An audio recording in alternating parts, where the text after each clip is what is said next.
I was broke, heartbroken, and burying my mom when she left me one dusty old hope chest. Inside, 20 gold bars worth over $1 million, and a letter that shattered everything I thought I knew. My real father, a billionaire who faked his death. My brother, a blackmailer who'd been bleeding her dry for years. Suddenly, I'm sitting on $47 million in Switzerland, but enemies from my dad's past are coming for it, and for me. From rags to riches overnight, to running for my life. This is the true story of how one hidden box changed everything, and the shocking family secret I still can't believe today. Stick around, you won't see the twist coming. My name is Elena Rossi Thompson, but most days, I just felt like Elena the screw-up. 32 years old, living in a fifth-floor walk-up studio in Bushwick, Brooklyn, where the radiator hissed like it was angry at me, and the walls were so thin I could hear my neighbors' Tinder dates go from flirty to fight in under 30 minutes. Rent was $2,150 a month, more than half my take-home from pulling doubles at the coffee shop on Bedford Avenue. Tips were garbage lately because everyone was watching their caffeine. Yeah, sure. Meanwhile, my ex-boyfriend Caleb had vanished 3 months earlier with $4,800 from our joint savings account, leaving behind a Post-it note that read, "Need space to find myself. You'll be fine." I wasn't fine. I was drowning in overdraft fees and the kind of quiet rage that makes you stare at the ceiling at 3 a.m., wondering if you're the problem. Mom knew. She always knew. She'd been fighting stage 4 pancreatic cancer for almost 4 years. 4 years of chemo that made her hair fall out in clumps, radiation that burned her skin raw, and pain meds that turned her into someone soft and far away. But she never let me see her break. Every time I visited her little 2-bedroom in Astoria, Queens, she'd pat the couch beside her, pull a blanket over our legs, and say the same thing in that raspy voice. "One day, baby girl, you'll understand why things had to be this hard. Life doesn't give you the easy road when it's preparing you for something bigger." I rolled my eyes back then. "Mom, I'm not preparing for anything.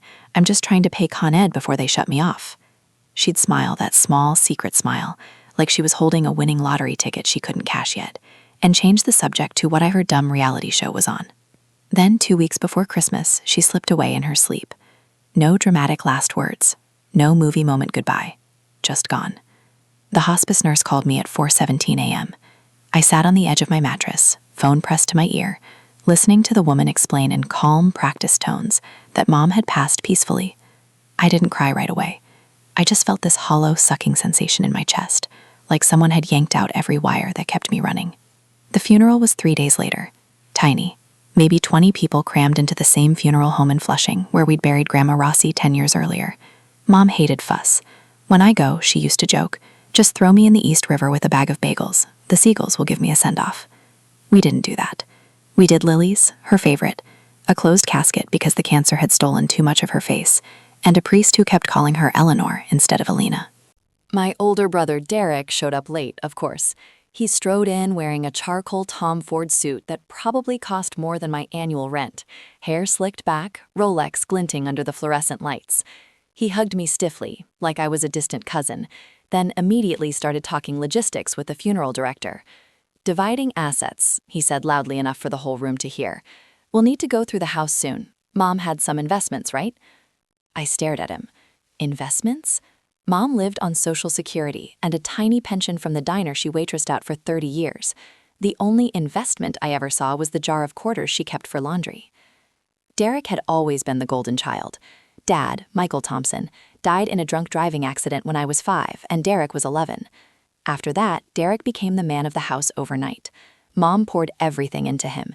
The community college fund that turned into a 4-year scholarship at NYU Stern, the internships at his buddy's dad's hedge fund, the endless praise. "Derek's going places," she'd say. Me? I got thrift store jeans, lectures about responsibility, and the constant reminder that life isn't fair, so stop whining. After the burial, we all went back to Mom's place. The lawyer, a tired-looking guy named Mr. Patel, sat at the scratched Formica kitchen table with a manila folder. Derek paced like he was waiting for a stock ticker. I sat on the faded floral couch, clutching a chipped mug of Lipton tea that had gone cold. Mr. Patel cleared his throat. "The estate is straightforward. To Derek Rossi Thompson, the house in Astoria, All bank accounts, brokerage accounts, personal property except as otherwise noted, and the 2018 Toyota Camry. Derek nodded, already mentally redecorating. Then Mr. Patel looked at me. To Elena Rossi Thompson, my mother's old cedar hope chest in the attic, to be opened alone. That was it. One sentence. No explanation. Derek barked a laugh. The hope chest? That dusty piece of junk Mom dragged from her parents' house in the 70s? What is this, a Hallmark movie? Mr. Patel shrugged. Those were her exact instructions. She was very clear. Elena opens it alone. Derek rolled his eyes, fished a small brass key from the envelope, and tossed it across the table like it was a quarter for the meter. Here, enjoy your sentimental crap, sis. I caught it. The key was heavier than it looked, worn smooth from years of someone else's fingers. I slipped it into my pocket without saying a word. Everyone left. Derek first, already on his phone talking to a realtor. The cousins trickled out. Mr. Patel shook hands and said, "Your mother was a quiet woman with strong convictions. Call if you need anything." I stayed in the empty house until the streetlights came on. I walked upstairs to the attic one last time. The hope chest sat under a slanted eave, covered in a sheet that smelled like mothballs and thyme. I didn't open it then. I just stared at it, feeling something shift inside me, like the first crack in ice before it breaks. I drove home through sleet, the tea burning a hole in my pocket. Back in my apartment, I locked the door, deadbolted it, then sank to the floor. The crying came hard and ugly, sobs that hurt my ribs. I cried for Mom, for Caleb, for the version of myself I thought I'd be by now. When the tears finally slowed, I dragged the chest out of my closet. I'd taken it years ago when Mom moved to the smaller place. She'd insisted I keep it for safekeeping. It was heavier than I remembered. Cedar, dark and fragrant, carved with faint flowers along the edges.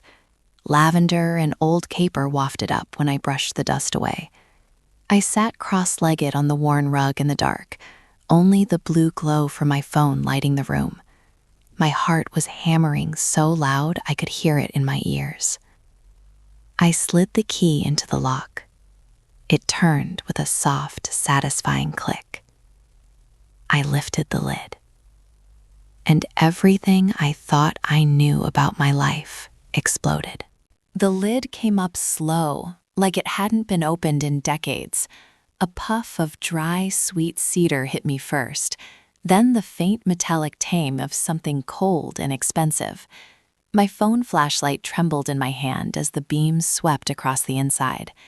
No yellowed baby blankets, no stack of old love letters tied with ribbon, no photo albums full of sepia-toned Christmases I barely remembered. Instead, there were bricks, gold bricks. They were stacked neatly in 2 rows, 10 on the bottom layer, 10 on top. Small ones, maybe the size of paperback books, but heavier than sin.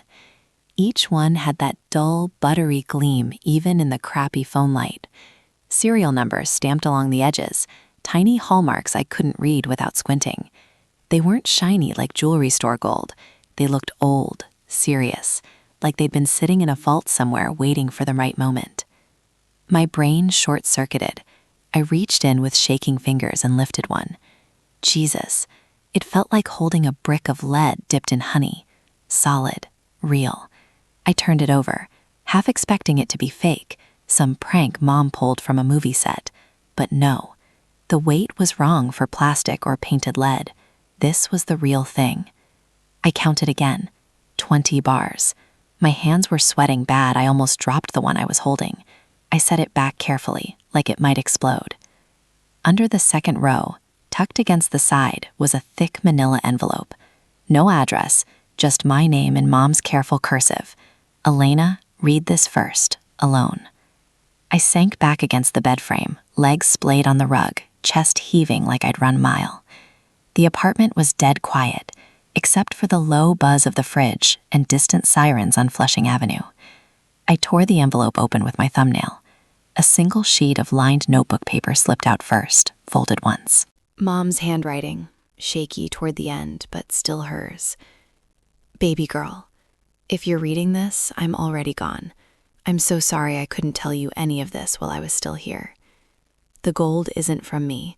It came from a life I buried a long time ago. There's enough here to change everything for you. Sell what you need to get on your feet, pay off debts, start over. But please, please don't tell anyone. Not Derek, not your friends, not even a banker until you read the rest. At the very bottom of the chest is another letter, the real one. It explains where this came from and why I hid it, why I chose you. Trust no one until you know the whole truth. I kept you in the dark to keep you safe. You're the only one strong enough to carry this now. I love you more than life itself. Always have, always will. Forgive me, Mom. I read it twice, then 3 times. My eyes burned. Why me? I whispered to the empty room. Derek got the house, the car, the accounts. I got a cryptic note and, what, a criminal stash?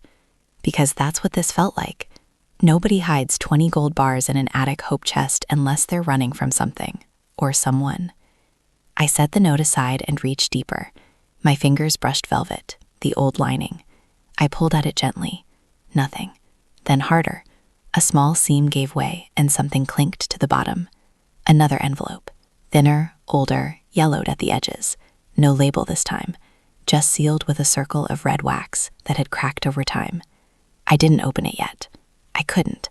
My heart was slamming against my ribs so hard I thought I might throw up. Instead, I started Googling on my phone with one hand, while clutching the first note in the other. How much is 1 gold bar worth? I typed. Results flooded in, depending on size and purity, $50,000 to $80,000 each for standard 10-ounce bars from reputable mints. I stared at the screen. 20 bars, minimum $1 million, probably closer to $1.2 or $1.3 million if they were the good stuff. I laughed, short, sharp, hysterical. Then I clamped my hand over my mouth because the sound scared me.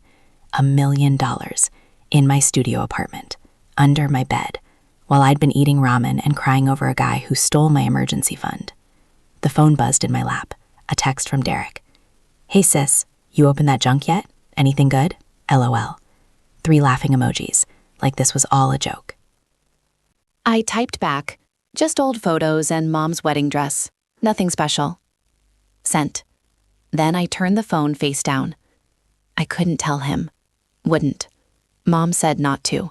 And something in her words, trust no one, felt like a warning carved in stone.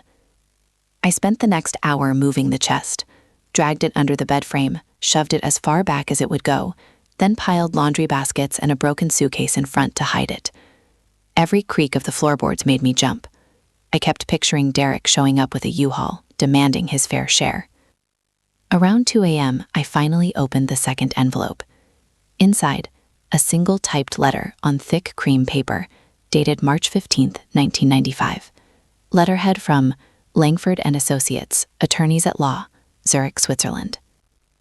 Dear Mrs. Elena Rossi, formerly Langford, enclosed please find the final transfer documentation confirming receipt of 20 10-ounce .9999 fine gold bullion bars from the estate of Victor Langford, deceased.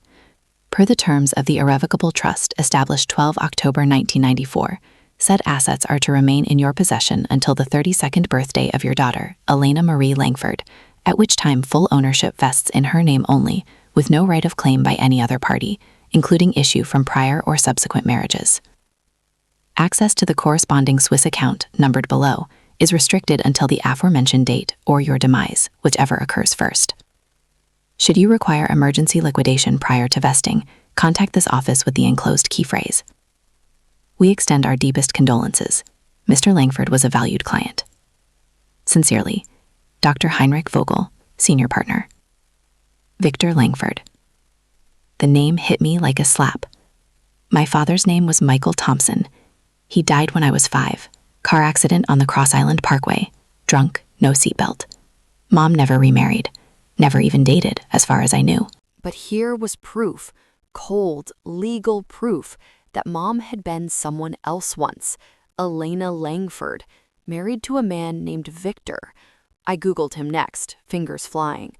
Victor Langford, American-born investor, hedge fund pioneer, net worth estimated $800 million at peak in the early 90s, disappeared in 1994 after his yacht exploded off the coast of Maine, body never recovered, presumed dead, massive media circus, conspiracy theories about faked death, mob hits, insurance fraud. Wife, Elena Rossi Langford. Photo from 1992. Young mom, maybe 28, smiling at some gala, arm linked with a tall, silver-hairy man in a tux. She looked happy, radiant. Nothing like the tired woman who raised me on minimum wage and worry. My stomach dropped. If Victor was my father, then who the hell was Michael Thompson? And why did Mom spend my entire childhood pretending none of this existed? I sat there on the floor until dawn started creeping through the blinds, gold bars still hidden under my bed like a bomb waiting to go off. My phone buzzed again, another text from Derek. "You sure there was nothing in that chest? Mom was acting weird the last few months. Kept asking if you'd turned 32 yet. Weird, right?" I didn't answer. I just stared at the chest and whispered to the dark, "Mom, what the hell did you do?" The second envelope sat in my lap like a live grenade. I didn't open it right away. I couldn't. My apartment felt too small, the walls pressing in, the single bulb overhead buzzing like it knew something I didn't. Outside, a garbage truck rumbled down the street at 5 a.m., headlights slicing through the blinds in harsh white stripes. I hadn't slept. My eyes burned. My mouth tasted like copper from biting my lip too hard. I kept replaying Mom's note in my head. Trust no one until you know the whole truth. What whole truth? That she'd been married to some missing billionaire? That the gold under my bed wasn't hers? It was from a dead man who might not even be dead? I glanced at the chest again, half expecting it to start glowing or whispering. Nothing. Just cedar and secrets. Finally, I slid my thumbnail under the flap of the older envelope and tore it open. Inside, the Swiss lawyer's letter I'd skimmed before, plus 2 more sheets. One was a faded photocopy of a birth certificate, mine. Name, Elena Marie Langford. Date of birth, June 12, 1993. Place of birth, New York Presbyterian Hospital, Manhattan. Father, Victor Langford. Mother, Elena Rossi Langford. My breath caught. Langford, not Thompson. The certificate had a raised seal, official as hell. I stared at the names until they blurred. Michael Thompson wasn't listed anywhere. Mom had told me my whole life that Dad died when I was little, that his name was Michael, that he'd been a mechanic who drank too much and loved cars more than people. She'd shown me one blurry photo once, of a guy in a flannel shirt leaning against a beat-up Chevy. I'd kept it in a shoebox under my bed for years, convinced it was proof I came from somewhere normal. This paper said otherwise. The last sheet was a small card, thick stock, embossed logo of Langford and Associates. Handwritten on the back in Mom's ink. Key phrase, "The sparrow flies at midnight. Use only if emergency.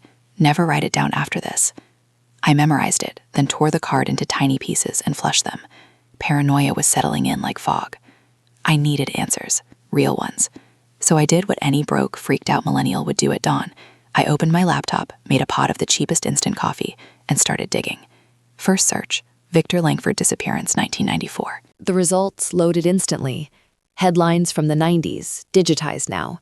New York Times, Wall Street Journal, People magazine. Hedge fund titan vanishes in yacht explosion off Maine coast. Body not recovered, search suspended. Langford fortune estimated at $800 million. Heirs in limbo. Photos. Victor in his prime. Tall, silver temples even in his 40s. Sharp jaw, the kind of smile that said he owned the room before he walked into it. Gala shots, forms covers, him shaking hands with politicians. Then the yacht, a sleek white thing called Serendipity, split in half by what investigators called a catastrophic fuel explosion. No survivors listed.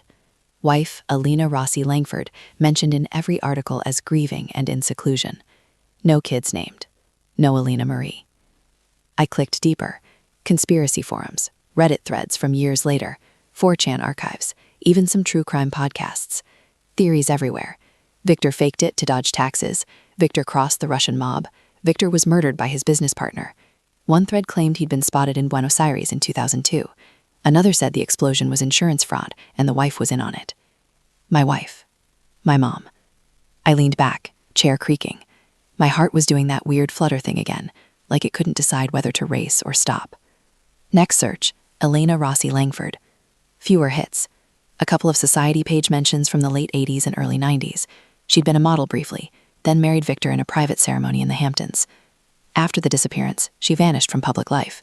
No interviews, no sightings, just a line in one 1995 article. Mrs. Langford has relocated and declined further comment. Relocated. To Queens. To a life of diner shifts and secondhand coats. I rubbed my temples. If Victor was my biological father, why the name change? Why pretend Michael Thompson existed? And Derek? Derek was 4 years older, born in '89. If Mom married Victor in '88 or so, was Derek his too? Or from someone before? The timeline didn't add up clean. My phone buzzed. Derek again.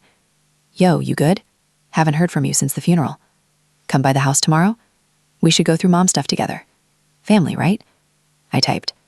Busy with work. Maybe next week. He replied instantly. Cool. Just don't forget, if there's anything valuable in that chest, we split it 50-50. Mom would have wanted that. I stared at the message until the screen went dark. Then I powered the phone off completely. I couldn't stay here. The apartment felt exposed. Thin walls, one lock, windows facing a fire escape any determined person could climb. I needed to move the chest. Now. I wrapped each gold bar in old t-shirts, stuffed them into a duffel bag I'd used for gym clothes, back when I had time for a gym, then covered the empty chest with blankets and shoved it back under the bed. The duffel went into my closet, on the top shelf behind winter coats. Not great, but better than nothing. The next morning hit like a hangover I didn't earn. Sunlight stabbed through the blinds at 7:30 a.m., and my body felt like it had been hit by a truck. Eyes gritty, neck stiff from sleeping half upright on the couch. The duffel was gone from the closet, safely locked in that Long Island City storage unit, but the weight of it still pressed on my chest. 20 gold bars, a Swiss trust, a dead, not dead billionaire father, and Mom's voice in my head. Trust no one.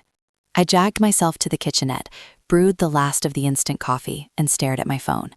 3 missed calls from Derek, 2 voicemails, 1 text chain that had kept pinging overnight. First voicemail. Elena, it's me. Just checking in. You sounded off yesterday. Come by the house later. I've got some of Mom's things sorted. Thought you might want the photo albums or whatever. Second voicemail. Timestamped 1:14 a.m. Hey, look, I found something weird in Mom's safe. Papers, old ones, mentioning some guy in Victor Langford. Ring any bells? Call me back. We should talk about this. Family business, you know? My stomach flipped. The safe. Mom had a small fireproof box bolted to the floor in her bedroom closet. I'd seen it once when I helped her move furniture. Always locked, always just old documents. Derek must have cracked it after the will reading. Of course he did. He'd never wait for permission. I played the message again, listening for the tone. Not concerned, brother. Calculating. Hungry. The text chain. Derek, 10th Goring, 2 p.m. You ghosting me now? Lol. 11:19 p.m. Seriously, call me. Found some stuff that's gonna blow your mind. 12:03 a.m. Elena, pick up. This is about Mom and money. Big money. 1:47 a.m. Fine, I'll come to you tomorrow if you don't hit me back. I powered the phone off again. No way was I letting him anywhere near my apartment. Not with the chest gone, but the paranoia still here. I showered fast, threw on jeans and a hoodie, and headed out. First stop, a burner phone from a bodega on Myrtle Avenue. $50 cash for a cheap Android with prepaid minutes. I activated it under a fake name, Sarah Sparrow, and transferred my main number's calls to forward. Small shield, but something. Then I went to Mom's house in Astoria, not to see Derek, to see if he'd left any traces. The key still worked. The place smelled like lemon cleaner and grief. Someone had been airing it out. Derek's doing, probably. I slipped inside quietly, locked a door behind me, and went straight to the bedroom. The safe door hung open, papers scattered on the floor like confetti. Bank statements from the 90s, a deed to a property in Maine I'd never heard of. And there, tucked under a stack of old utility bills, a manila folder labeled VL Trust, Confidential. I flipped it open. Photocopies of the same Swiss letter I had. A trust summary. Assets held in escrow, vesting at age 32 for Elena Marie Langford. A handwritten note from Mom clipped to the front. Derek found this years ago, threatened to go public if I didn't help him with his debts. I paid him off twice, never again. Elena must never know he knows. My knees buckled. I sat hard on the edge of the bed. Derek had known. For years. He'd blackmailed our mother, his own mother, over my inheritance. The favoritism, the cold shoulder, the way he always acted like I was the spare tire. It wasn't just sibling crap. It was jealousy, resentment, greed. I photographed every page with the burner phone, then put the folder back exactly where I found it. As I stood to leave, the front door rattled. I told you, nothing valuable. His smile faded. You're a terrible liar, Alina. Always have been. Your eyes give you away. He moved toward the closet, toward the safe. I stepped in front of him. Don't. He stopped, looked down at me. What's in there you don't want me to see? Nothing, just memories. For a long second, we stared each other down. Then he laughed, short, cold. Fine, keep your secrets. But if I find out you're sitting on millions while I'm paying off Mom's medical bills... Medical bills? I snapped. You took the house, the accounts. You said everything was covered. He shrugged. Things come up. I wanted to scream, to tell him I knew about the blackmail, about the folder, but I couldn't. Not yet. Not without a plan. I pushed past him toward the door. I'm leaving. He grabbed my wrist. Not hard, just enough to stop me. We're not done. I yanked free. Yes, we are. I walked out fast, heart slamming, down the stoop, onto the sidewalk. I didn't look back. That night, back in Brooklyn, I double-checked every lock, wedged a chair under the doorknob for good measure. I sat on the floor with the burner phone, scrolling through the photos I'd taken. One detail jumped out, a small post-it stuck to the trust summary. Mom's handwriting, faint. If Dee asks, deny everything. Protect her. Protect me from my own brother. Around midnight, a noise, soft scratching at the door. Not knocking, picking. The lock cylinder turned slowly. I grabbed the nearest weapon, a heavy cast-iron skillet from the stove, and pressed myself against the wall beside the door. The knob twisted. The chair scraped an inch. Then stopped. Footsteps retreated down the hall. I waited 10 minutes before I moved. When I peeked through the peephole, the hallway was empty. But on the welcome mat outside, a single gold coin. Not one of mine, smaller, older, engraved with a sailing ship and the words, Langford Maritime Trust, 1994. A message. They knew. Derek or someone he'd told knew I had the gold. I slid down the wall, skillet still in my lap, and whispered to the dark, Mom, I think I'm in over my head. Outside, a car engine started. Idled. Then drove away slow. I didn't sleep that night. I just stared at the door, waiting for the next sound. I didn't go back to my apartment that night. Couldn't. The gold coin on my doormat felt like a death threat wrapped in antique metal, and the memory of that slow lock-picking attempt played on loop in my head. Instead, I checked into a cheap motel off the Long Island Expressway.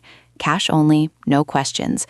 The kind of place where the neon vacancy sign flickered like it was having second thoughts. Room 214 smelled like old cigarettes and cheap pine cleaner. I bolted the door, chained it, shoved the one chair under the knob, and sat on the sagging bed with the duffel bag between my feet like a guard dog.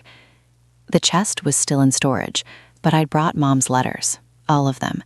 The first note, the Swiss lawyer's paperwork, the birth certificate that said I wasn't who I thought I was, and the thick handwritten pages Mom had tucked at the very bottom, the ones I hadn't fully read yet because every time I tried, my hands shook too hard to focus.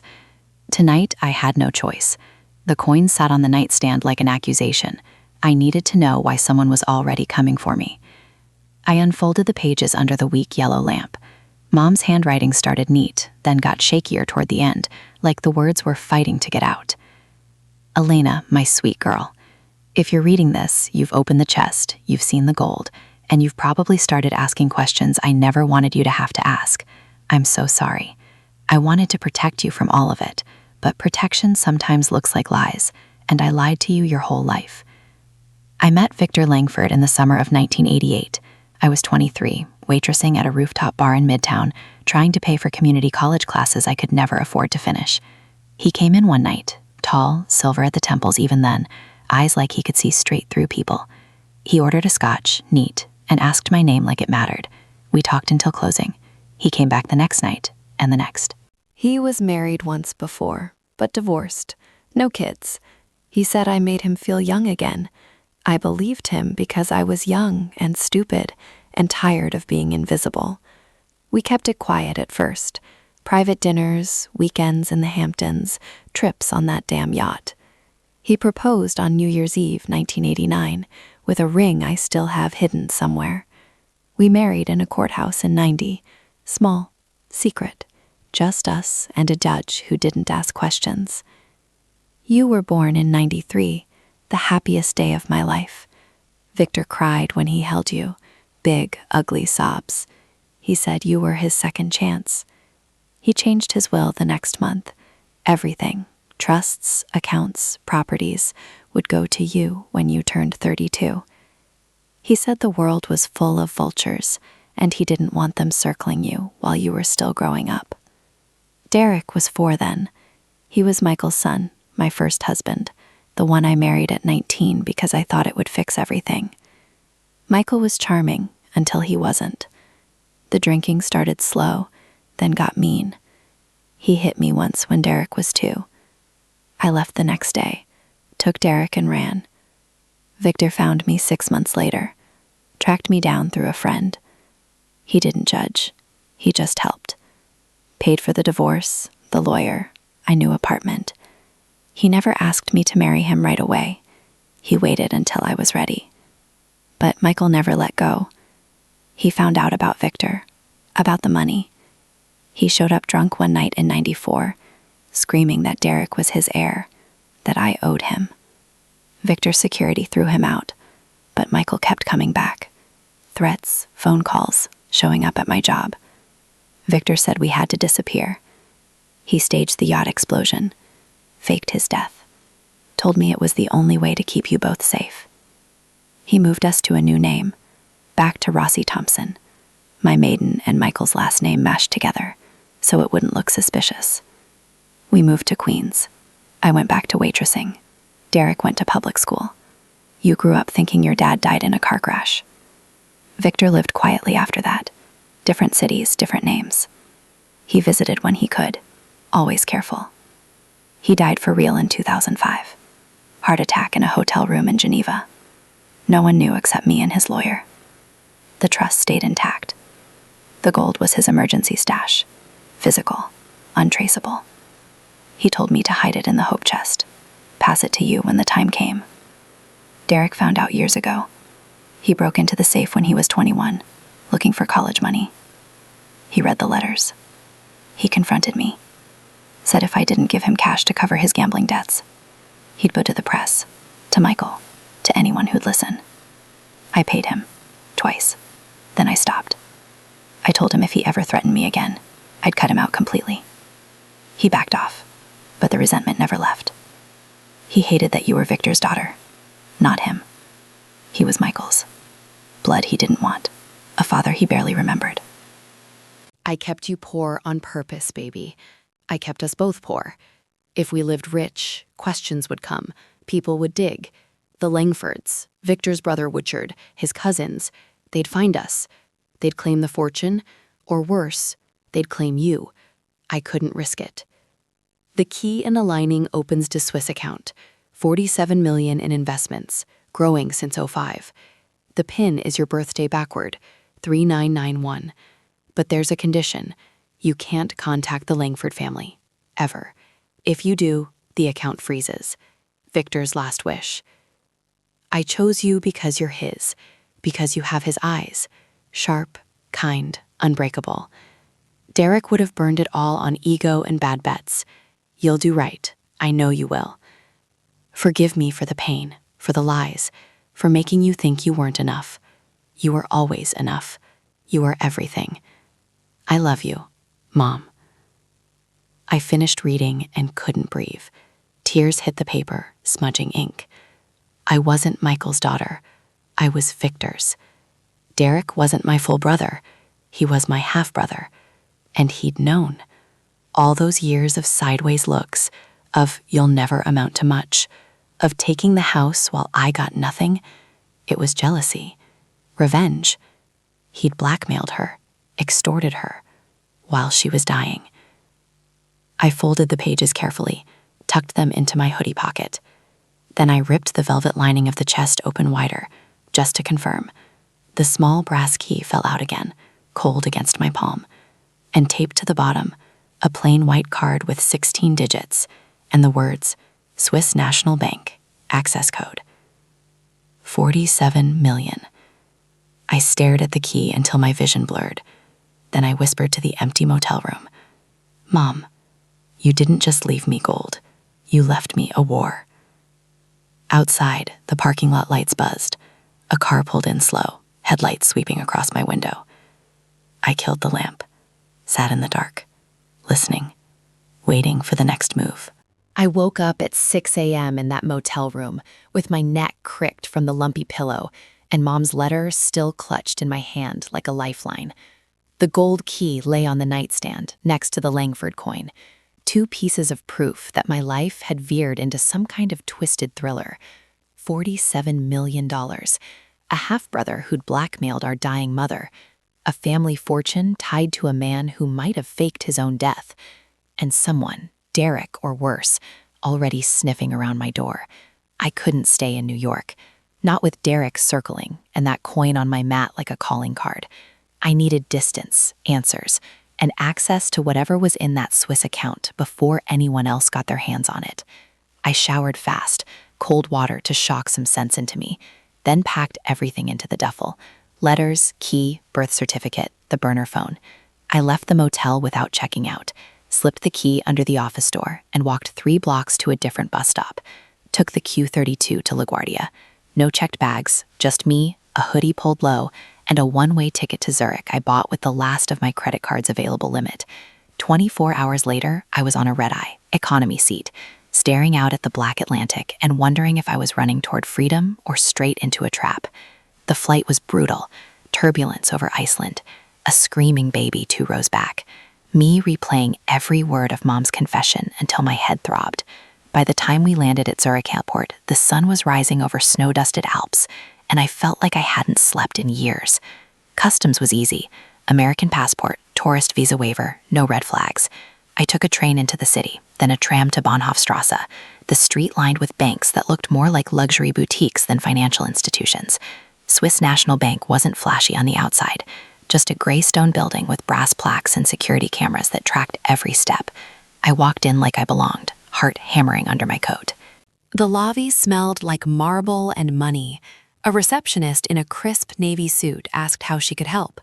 I slid the key and the access card across the counter, voice steady even though my knees weren't. I'm here to access account number 478192003. The key phrase is, "The sparrow flies at midnight." She didn't blink, just nodded, typed something, and led me to a private room down a hallway lined with locked doors. A banker, actor Heinrich Vogel's successor, a woman named Frau Keller, joined us minutes later. Mid-50s, silver hair in a tight bun, eyes like she'd seen every secret the world had to offer. She verified the key, scanned the card, ran the phrase, then pulled up the account on a secure terminal. "Miss Langford," she said quietly, using the name on the trust documents. "The account is fully vested in your name as of your 32nd birthday. Current balance, $47,842,000 and change, in a diversified portfolio, mostly blue-chip equities, bonds, some precious metals holdings. Liquid cash portion, approximately 3 million Swiss francs." I stared at the screen. The numbers didn't feel real. They were just digits, but they were mine. "There's one standing condition," Frau Keller continued. "Per the irrevocable trust terms established by Victor Langford, any contact, direct or indirect, with members of the Langford family, including but not limited to Richard Langford or his descendants, will result in immediate freeze of all assets and reversion to a charitable endowment. You must sign this non-disclosure agreement acknowledging the restriction." She slid a document across the table. 10 pages of legalese. I skimmed it. No wiggle room. 1 phone call, 1 email, 1 Google search that pinged their servers. Gone. I signed. Elena Marie Langford. My real name. Felt foreign on the page. Frau Keller handed me a new black card, contactless, no name embossed. "For immediate access, wire instructions are inside the folder. Congratulations." I left the bank in a daze, walked along the Limit River, cold wind off the water cutting through my hoodie. 47 million. I could pay off every debt, buy a house, start something real. But the condition burned in my mind. Why ban the Langfords? What were they hiding? Or what had Victor been protecting me from? I stopped at a cafe, ordered black coffee, and pulled out the burner phone. No messages from Derek yet. But when I powered on my real phone, I'd kept it off since Brooklyn, it exploded. 37 missed calls, text stacking like accusations. Derek, where are you? Derek, Mom's nurse called, said Mom was talking about gold and Switzerland before she passed. What the hell, Alina? Derek, 2 guys came by the house today, suits, asking about you, said they represent interested parties. Call me now. Unknown number 2 hours ago. We know what your mother left you, the gold, the account. Return the key and access codes within 48 hours, or we take it. No police, no lawyers. We'll find you. My hands went numb. I deleted the unknown text, blocked the number, then powered everything off again. I flew back the next day, different route, through Frankfurt this time, landed at JFK after midnight, took a cab straight to the storage unit in Long Island City. The duffel was still there. I transferred a small amount from the Swiss account to my checking, just enough to cover a month in a better motel and some breeding room. Then I rented a car under the Sarah Sparrow name and drove north. No destination, just away. I ended up in a small Airbnb in the Hudson Valley, cash deposit, no questions, a cabin on a quiet lake. I sat on the porch that first night, wrapped in a blanket, staring at the water reflecting stars. The black card sat heavy in my pocket. Freedom, power, but also a target on my back. Around 2 a.m., the burner buzzed, unknown number again. I answered before I could talk myself out of it. A man's voice, low, calm, accented faintly Eastern European. Elena, you've been busy. Zurich was a nice touch. I froze. Who is this? Someone who's been waiting a long time. Your father owed us. Debts don't die with the man. Hand over the account details, or we come for the half-brother next. He's easier to find. Click. I dropped the phone like it burned. Derek. They'd go after Derek to get to me. I paced the porch, wind whipping off the lake. Mom had chosen me because I was strong, but strong didn't mean invincible. I whispered to the dark trees, I'm not running anymore. Then I started planning, because the chase wasn't just beginning. It was already here. The cabin in the Hudson Valley felt too quiet after that phone call. The kind of quiet that makes every creak in the floorboards sound like footsteps. I hadn't slept more than an hour since Zurich. My eyes were raw, my nerves frayed like old wire. The black card from the Swiss bank sat on the kitchen table, next to a half-eaten granola bar and the burner phone I now checked obsessively. No new texts, no calls, just silence, and that made it worse. I knew I couldn't hide forever. Derek was the weak link. If those people, whoever we were, went after him to get to me, he'd fold in seconds. He'd give them everything. My last known address, Mom's old house, even the storage unit if he figured it out. And he would. He always did when money was involved. I had to end this, on my terms. I texted him from the burner, short, no room for bullshit. Meet me at Mom's grave, Greenwood Cemetery, tomorrow, 3 p.m. Come alone. I'll bring what you want. His reply came in under a minute. Finally, see you there. Don't play games, Alina. I spent the next 24 hours preparing. First, I wired $5,000 from the Swiss account to a new prepaid card under Sarah Sparrow. Then I called a private security firm in Manhattan, one that specialized in discreet personal protection. Cash up front, no questions. 2 guys, ex-NYPD, built like linebackers, happy to stand by in plain clothes for a few hours. I told them the basics. Family dispute, possible extortion, meet at a cemetery. They didn't blink. We'll be there early. You point, we handle. I also recorded everything, installed a voice-activated app on the burner that synced to a cloud drive only I could access. If things went south, I'd have proof. Greenwood Cemetery was freezing that afternoon. Late November wind cut through the bare trees, rattling the wrought iron gates. Mom's plot was on a low hill overlooking the harbor. Simple granite headstone. Elena Rossi Thompson, beloved mother, 1958-2025. Fresh flowers from the funeral still wilted in a plastic vase. I stood there in a black coat, hood up, hands jammed in pockets around the fake key I'd had made at a locksmith in Poughkeepsie. Looked close enough to fool someone who wasn't paying attention. Derek arrived right on time. Black SUV, his company car, rolled up the narrow road. He got out alone, just like I asked. Tailored coat, scarf, looking every bit the successful finance bro, even in a graveyard. But his eyes were bloodshot, cheeks hollow. Stress, or guilt, or both. He walked over slow, hands visible, like he was approaching a wild animal. Elena? Derek. He glanced around. You said you'd bring it. I pulled the fake key from my pocket, brass, same size, same worn look, held it up between us. Here, take it. The chest, the gold, whatever's left. Just leave me alone. His eyes lit up, greedy, relieved. He reached out. I didn't hand it over yet. I know everything, I said quietly. He froze mid-reach. What? Victor Langford, my real father.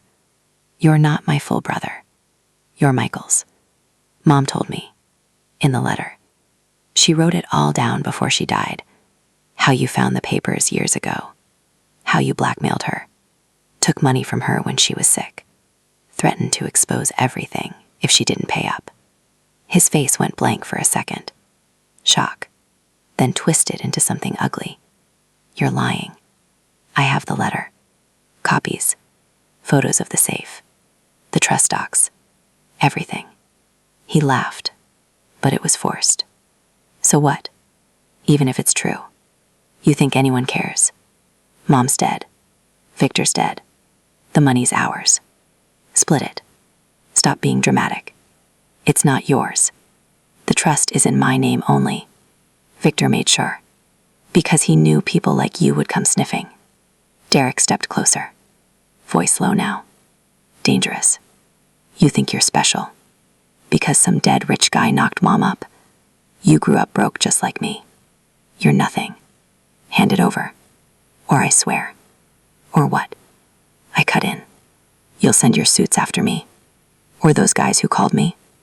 The ones who said they'd take it from you next. His eyes flicked sideways. Just a second. But I caught it. He knew exactly who I meant. I don't know what you're talking about. He said too fast.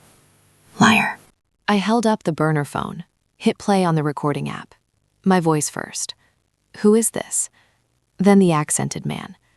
Your father owed us. Debts don't die with the man. Hand over the account details, or we come for the half-brother next. He's easier to find. Derek's face drained of color. You recorded that? I record everything now. Learned from the best. You. He lunged. Not for the phone, for the fake key. Grabbed my wrist hard enough to bruise. Give it. I twisted free. Stepped back. Security. The two guys emerged from behind a row of mausoleums. Big, calm, badges clipped to belts even though they weren't on duty. One had his hand on a holstered Glock. The other already had cuffs out. Derek spun. What the hell? Attempted theft, assault, extortion, blackmail. We've got the recordings, the texts, the witness statements from Mom's nurse. You're done. He backed up a step, eyes darting like a cornered animal. This is family business. You can't. It stopped being family when you started bleeding Mom dry. One of the security guys moved in fast. Derek swung, wild, desperate, but the guy caught his arm, twisted it behind his back, slammed him face down on the cold grass. Cuffs clicked. Derek was yelling now, curses, threats, promises to sue.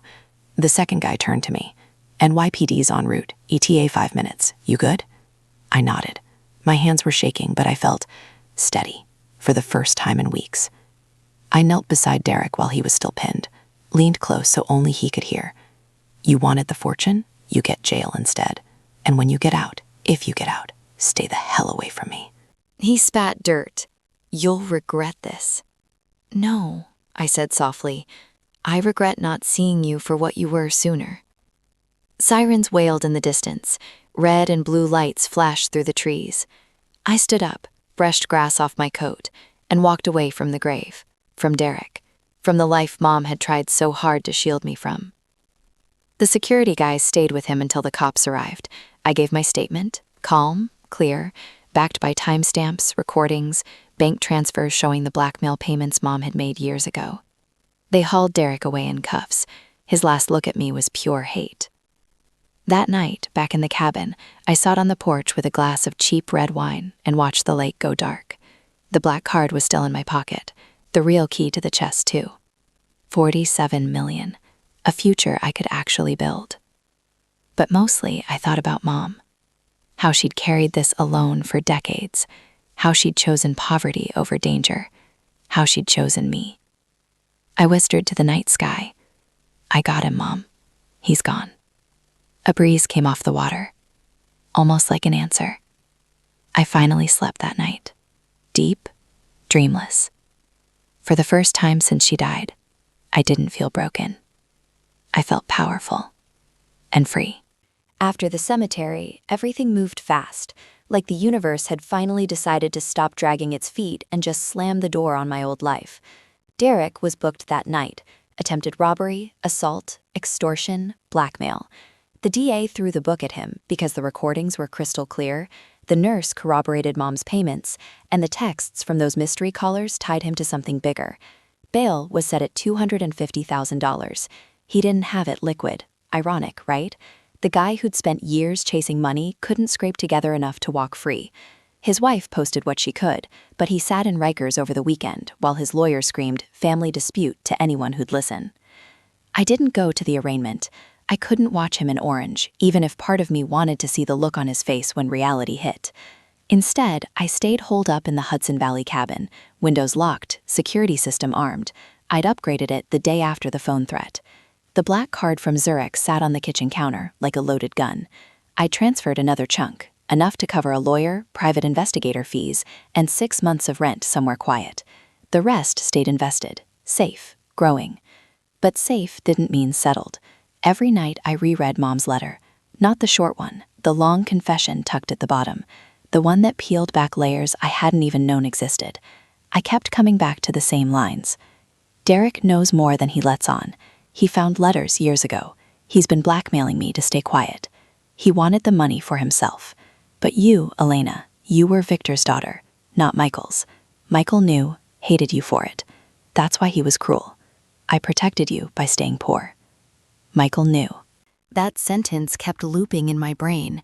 My supposed father, the man whose photo I'd carried in my wallet as a kid, the one Mom said died in a crash, had known I wasn't his, and he'd hated me for it. I needed more. Proof. Something beyond Mom's words. So I hired the PI, ex-NYPD detective named Carla Reyes, recommended by the security firm. Cash up front, discreet. I gave her everything. Names, dates, the trust docs, Mom's letter. Dig into Michael Thompson, I told her. Death certificate, police report, anything that connects him to Mom after Victor, and check if he ever crossed paths with the Langfords. She called 3 days later, voice low, careful. "Elena, you sitting down?" I was on the porch, coffee gone cold in my hand. "Yeah." Michael Thompson didn't die in a car accident in 1998. That was a cover. The report exists, drunk driving, single vehicle, body burned beyond recognition, but the coroner's notes are sealed. I pulled strings. Dental records didn't match. The body wasn't his. My stomach dropped. Then who? Unknown. But here's the kicker. Michael Thompson was alive, at least on paper, until 2006. Social Security payments stopped then. Last known address, a halfway house in Buffalo. Parole records show he did 8 years for aggravated assault. Victim? A woman named Elena Rossi, filed in 1995. Restraining order violated multiple times. He beat her so bad she needed surgery. That's when Victor stepped in, permanently. I gripped the phone so hard the case creaked. He beat her? Multiple incidents. Hospital reports from 94 and 95. Broken ribs, concussion. The last one, after you were born, he came for her at the apartment. Threatened to take Derek unless she gave him money. Victor's security intervened. After that, Michael disappeared from records until the accident. My guess? Victor made him disappear. For real. Silence stretched. Wind rattled the lake. "Elena," Carla said softly, "your mom didn't just hide the money. She hid you. From him. From the Langfords. From anyone who'd use you as leverage." I hung up. Sat there until the sun dipped behind the hills and the porch lights clicked on automatically. Michael wasn't my father. He was a monster Mom escaped, twice. First by leaving him, then by marrying Victor. Then Victor faked his death to protect us from Michael's revenge and whatever enemies he'd made in the finance world. Mom raised me poor to keep us invisible. Derek, Michael's son, grew up resenting the favoritism he never understood. When he found the letters, he saw dollar signs and leverage. I cried then, not the ugly sobs from the funeral, quiet tears. For Mom, for the life she gave up, for the pain she swallowed every day so I could have a normal childhood, even if it was broke and hard. The next morning, Carla sent files, scanned police reports, hospital discharge papers with Mom's name blacked out in places, but the injuries listed in cold detail: contusions, fractures, psychological trauma. One note from a social worker: patient fears for safety of infant daughter, recommends immediate relocation. I stared at the pages until my vision blurred. Then I did something I hadn't done since the funeral. I drove back to Astoria, to Mom's house. Derek's realtor had it listed now, for sale sign in the yard, windows dark. I used the spare key I'd kept and let myself in. The place smelled stale. Boxes stacked in the living room, Derek's stuff probably. I went straight to the attic. The hope chest was gone, cops had seized it as evidence, but the spot where it used to sit was still there, faint dust outline on the floorboards. I sat on the bare wood and pulled out Mom's letter again, read the last paragraph out loud, voice cracking. You were always the strong one. Forgive me for the pain. You were the child born from love, not obligation. That's why I chose you. Love, not obligation. Victor had loved her, loved me, enough to fake his death, enough to leave everything to a little girl he barely got to hold. I stayed there until dark. Then I locked up, drove back to the cabin, and started making calls. First, a foundation in Mom's name, for women escaping domestic violence.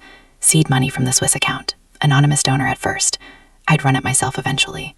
Scholarships, safe houses, therapy, everything Mom never had. Second, a new lawyer, one who specialized in trusts and estates. We reviewed the non-disclosure clause. No contact with Langfords. Fine. I had no interest anyway. Richard Langford could keep his empire. I wanted nothing from them. Third, therapy. Real therapy. Not the free sessions from the community center. Someone who could help unpack 32 years of lies, grief, and sudden wealth. By the end of the week, Derek pleaded out, 3 to 5 years, reduced because he cooperated on the mystery callers. Turned out they were low-level collectors tied to Victor's old hedge fund deals, debts from the 90s. They'd been watching the family for years, waiting for the trust to vest. Derek had tipped them off, hoping to cut a deal. Instead, he got jail time, and they got arrested. I didn't visit him, didn't write, didn't need to. One night, I took the empty cedar hope chest from storage. Cops released it after evidence processing, and set it on a shelf in the cabin. No gold inside anymore, just air and memory. I ran my fingers over the carved flowers, whispered, "Thank you, Mom, for choosing me." Then I closed the lid. And for the first time, the weight lifted. Not all of it, some scars stay, but enough. Enough to breathe. Enough to start over. The cabin felt smaller every day. The walls closed in with the weight of everything I now knew. Mom's sacrifices, Victor's secrets, Derek's betrayal, the shadow of old debts that refused to die with the people who owed them. I'd spent weeks hiding, planning, healing in small pieces. But hiding only works until the hunters get tired of waiting. Derek's plea deal came through faster than I expected. 3 to 5 years, minimum security if he behaved. His lawyer spun it as cooperation in a larger investigation, but the news sites called it what it was: a son who extorted his dying mother and tried to rob his sister. Photos of him in cuffs outside the courthouse went viral on local Reddit threads. People I hadn't spoken to in years texted me, "You okay? That your brother?" I didn't reply. I wasn't ready for pity or questions. But Derek wasn't done. Not really. 2 days after sentencing, my burner phone rang. Unknown number. I almost didn't answer. Habit now. But something made me hit accept.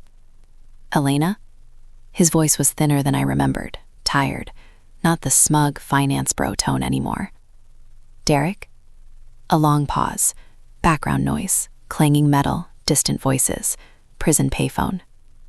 I need to talk before they move me upstate. No, I said. We're done. Please, 5 minutes. I'll tell you everything. The guys who called you, I know who sent them. I can give you names, dates, make it stop. I gripped the phone so hard my knuckles whitened. Part of me wanted to hang up. The smarter part, the part Mom raised, knew loose ends like this don't just vanish. Fine, but not on the phone, in person. Neutral ground. Tomorrow. Noon. The old diner on Queens Boulevard. The one Mom used to take us to after school. You come alone. No lawyer, no tricks. My security will be watching. He exhaled like he'd been holding his breath for years. Thank you. Don't thank me yet.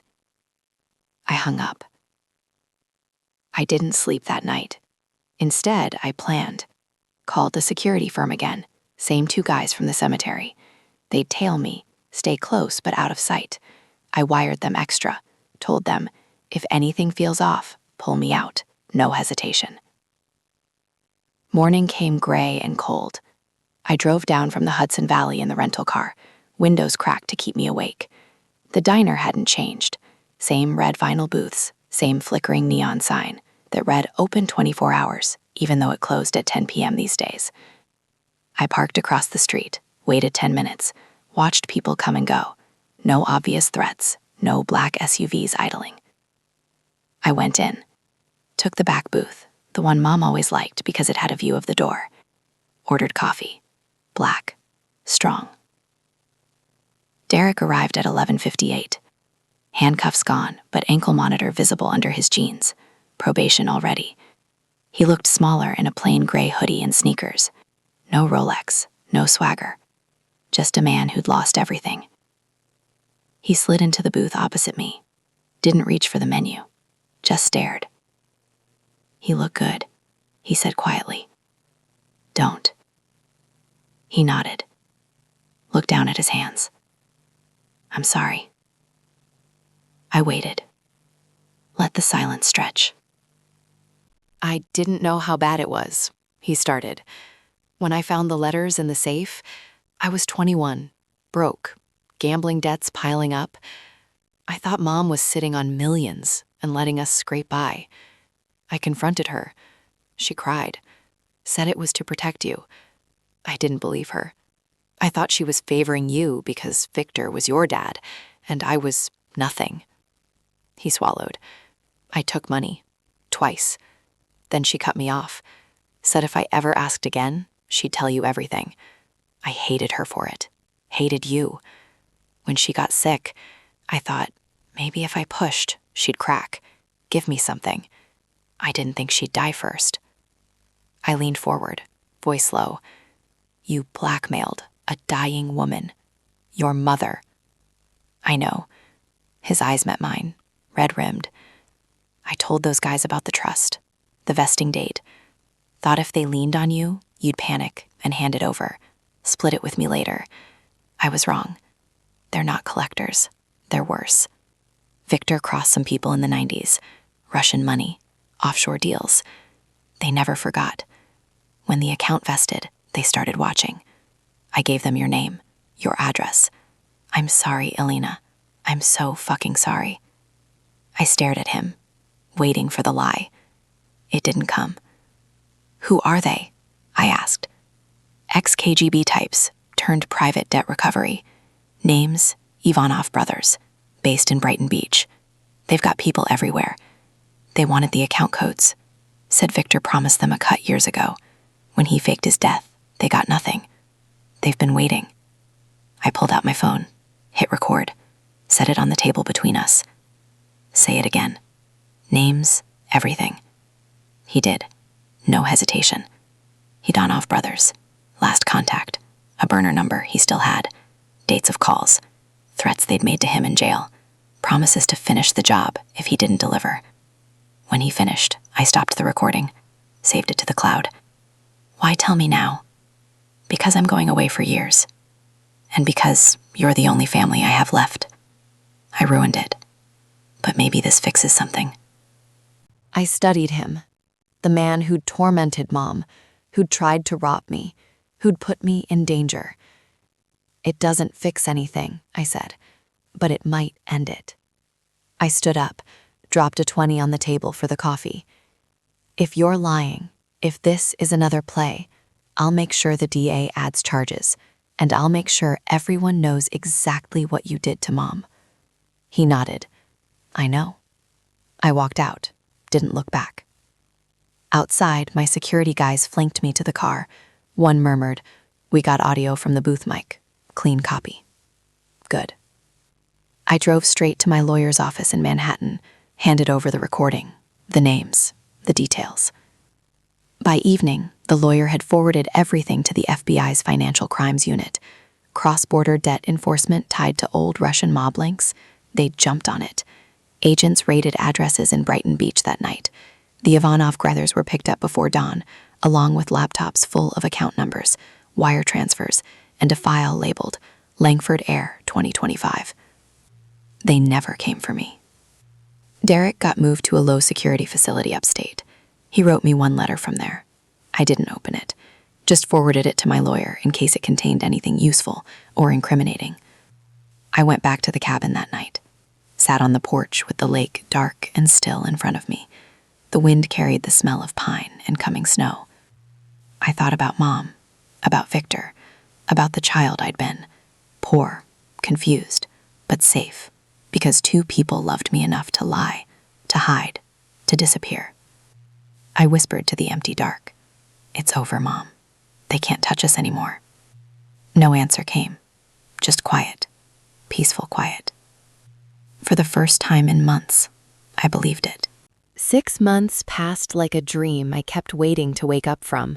The snow melted off the Hudson Valley hills, spring came in soft greens and wildflowers, and summer turned the lake into a mirror that reflected every color the sky could throw at it. I sold the cabin eventually, quietly, through a realtor who didn't ask questions, and bought a small house farther north, near Saratoga Springs. 3 bedrooms, wraparound porch, a yard big enough for a garden I actually planted. Tomatoes, basil, sunflowers that grew taller than me. Stupid, simple things that felt like miracles after years of studio apartments and ramen packets. The money changed everything without changing me.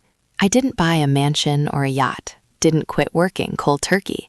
Instead, I funneled most of it into the Elena Rossi Foundation, named after Mom, not the Langford name she'd buried. The mission was straightforward: help women escape abusive homes, fund safe shelters, cover legal fees for restraining orders, pay for therapy and job training. First year, we opened 2 houses in Queens and Brooklyn, hired staff who'd been through it themselves, scholarships for community college, hotlines that answered 24/7. Every dollar felt like payback for the years Mom spent hiding bruises under long sleeves. I kept a low profile, no press releases with my face. Anonymous donor at first, then quietly stepped in as executive director when the board needed someone who understood the why behind the work. I went to meetings in jeans and hoodies, listened to survivors tell their stories, and every time one of them said, "I thought I'd never get out," I heard Mom's voice in my head. "One day, baby, you'll understand why things had to be this hard." Derek wrote me twice from prison. Short letters, no excuses, just apologies that felt real this time. I ruined us. I know that now. I didn't write back. Not yet. Forgiveness isn't a switch you flip. But I didn't burn the letters either. They sat in a drawer next to Mom's old hope chest. Empty now. Just cedar and faint lavender scent. A reminder that family can break you worst of all, but it doesn't have to stay broken forever. The Ivanov brothers and their crew got rounded up in a multi-agency sting. FBI, Interpol, even some Swiss cooperation. Turns out Victor had crossed them in the early 90s, some offshore deal gone sideways, promises he never kept after faking his death. They'd waited decades for the trust to vest, thinking the money would surface. When it did, they moved too slow. Derek's confession sealed it. Sentences ranged from 8 to 20 years. No more late-night calls. No more coins and doormats. I never contacted the Langfords. Richard Langford still runs the empire. Forbes articles pop up now and then, praising his visionary leadership. He probably knows I exist, probably knows I took the money and walked away. But the trust clause held. One whisper of contact, and it all freezes. I honored Victor's last wish. Not for him, for Mom. She'd spent her life protecting me from that world. I wasn't about to drag myself back in. Therapy helped, twice a week at first, then once. A woman named Dr. Patel, kind eyes, no judgment, who let me cry about the lies without rushing me to move on. We talked about grief, betrayal, sudden wealth syndrome. Yeah, that's a real thing. About how money fixes problems, but doesn't heal wounds. About how I still woke up some nights reaching for the phone to call Mom, then remembered she wasn't there. One session she asked, "Do you feel powerful now?" I thought about it, really thought. Yeah, I said, but not because of the money. Because I survived what they tried to do to me. Because I chose to build something good instead of burning it down. She smiled. That's the real treasure. The empty hope chest sits on a shelf in my office now. I open it sometimes just to smell the cedar. No gold, no secrets. Just wood and memory. I run my fingers over the carved flowers and whisper thanks.